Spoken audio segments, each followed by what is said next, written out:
మనం ఈరోజు DNA fragmentation index అంటే ఏంటి అనే దాని గురించి చెప్పుకుందాము. హాయ్ వ్యూవర్స్, నమస్కారం. నేను doctor Sunitha, fertility consultant, fertile fertility centre, Tirupati branch.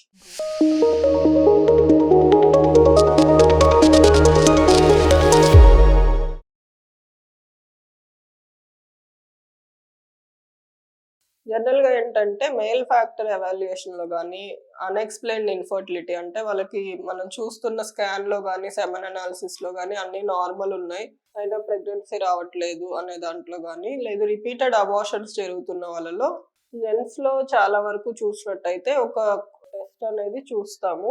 DNA fragmentation index అంటారు. ఇదేంటంటే నార్మల్‌గా స్పెర్మ్స్‌లో డీఎన్ఏ మొత్తం హెడ్‌లో కాన్సంట్రేట్ అయ్యి ఉంటుంది.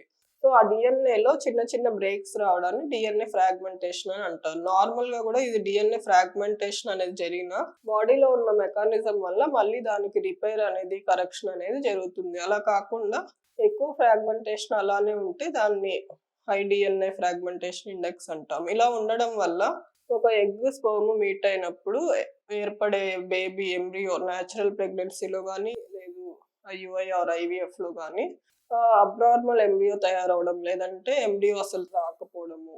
నెక్స్ట్ ఏంటంటే ఇంప్లాంటేషన్ జరగకపోవడం, ఇలాంటివన్నీ జరుగుతాయన్నమాట. ఒక్కొక్కసారి బేబీ ఫార్మ్ అయినా గూడా రిపీటెడ్‌గా అబార్షన్స్ అవ్వడం. అంటే హార్ట్ బీట్ 7 వీక్స్ ఆర్ 8 వీక్స్‌లో హార్ట్ బీట్ ఆగిపోవడం. ఇలాంటివనేటివి జరుగుతుంటాయి. సో, కంపల్సరీగా ఇలాంటి కండిషన్స్ ఉన్న వాళ్ళలో డీఎఫ్ఐ అనేది చెక్ చేసుకోవడం బెటర్ అన్నమాట.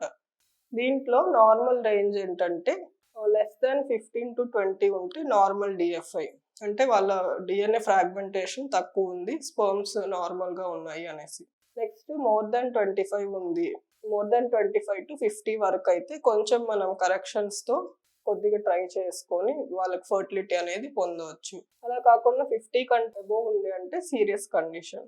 సో, ఈ డీఎన్ఏ ఫ్రాగ్మెంటేషన్ ఇండెక్స్ హై ఉండడం ఎందువల్ల వస్తుంది అంటే వేరియస్ రీజన్స్ ఉంటాయి. ఒకటి జెంట్స్, ఎల్డర్లీ ఏజ్ ఎక్కువున్నా, నెక్స్ట్ ఒబెసిటీ, ఇంకా స్మోకింగ్, ఆల్కహాల్ ఇలా డ్రగ్ అబ్యూస్ ఉన్నా గానీ, లేదంటే వాళ్ళు వర్క్ చేసే ప్లేసెస్‌లో హీట్ ఎక్కువున్నా, కెమికల్స్, పెస్టిసైడ్స్ ఎక్కువున్నా, నెక్స్ట్ వచ్చి chronic diseases, hypertension, diabetes, obesity, ఇంకేదన్నా వాళ్ళకి క్రానిక్‌గా లివర్ ఆర్ కిడ్నీ డిసీజెస్ ఉన్నా గానీ, ఎక్కువ ప్రొలాంగ్డ్ ఇన్ఫెక్షన్స్ ఉన్నా వీటన్నిటి వల్ల డీఎఫ్ఐ అనేది హైగా ఉండే ఛాన్సెస్ ఉంటాయి. నెక్స్ట్ వారికోసిల్ కూడా వన్ ఆఫ్ ద రీజన్ అన్నమాట. సో, ఈ హై డీఎఫ్ఐ ఉన్న వాళ్ళలో కొంచెం మనము ఈ కరెక్టబుల్ కాజెస్‌ని చూసుకొని కరెక్ట్ చేసుకోవడం బెటరు. నెక్స్ట్ ఒక 2-3 మంత్ యాంటీ ఆక్సిడెంట్స్ అనేటివి ఇస్తాం. కొంచెం వాటి వల్ల ఫ్రాగ్మెంటేషన్ అనేది తగ్గొచ్చు. దాని తర్వాత ఏంటంటే రిపీటెడ్ ఫ్రీక్వెంట్ ఎజాక్యులేషన్స్ వల్ల కొత్త స్పెర్మ్స్ అనేటివి రావడం, దాంట్లో ఫ్రాగ్మెంటేషన్ కొంచెం తక్కువ ఉండే అవకాశం ఉంటుంది. అలా కాకుండా మోర్ దాన్ 50 ఉంది, ఇవన్నీ చేసినా కూడా ఎక్కువ ఉంది అంటే గనక mostly sperm selection methods like microfluidics or MACS అనేది యూజ్ చేయడం.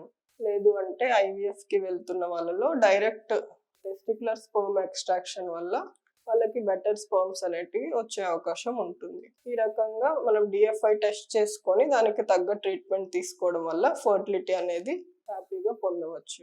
So, hope this video is informative. Thank you very much.